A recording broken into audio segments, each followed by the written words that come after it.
Welcome back, foodies. Today we are making my 2-ingredient low-calorie wrap, which is a great alternative to a tortilla wrap. Now the 2 ingredients that we are using is flour and egg white. I'm using plain wheat flour, but if you wanted to choose a different flour or alternative flour, go ahead and do that. Anyway, let's get into it. Start off with those egg whites in a bowl, add your flour. Give it a little whisk up. I'm using onion powder and garlic, but those are totally optional. Heat up your frying pan on a medium to low heat. Pour half of the mixture into the frying pan and give the pan a bit of a swirl around to spread the mixture out. Once these holes start to form, you're ready to flip your tortilla over. Gently tease the edge away from the pan, and when you're ready, give it a flip.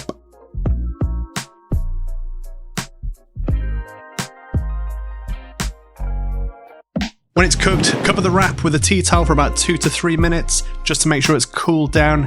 We want the moisture from the wrap to remain. So last winter I used these wraps to make little burritos using some rice and my Hunter's chicken recipe with a little bit of sprinkling of cheese. Now if you're wondering about the Hunter's chicken, you can check out this recipe just here, and that's where you'll find it. Enjoy.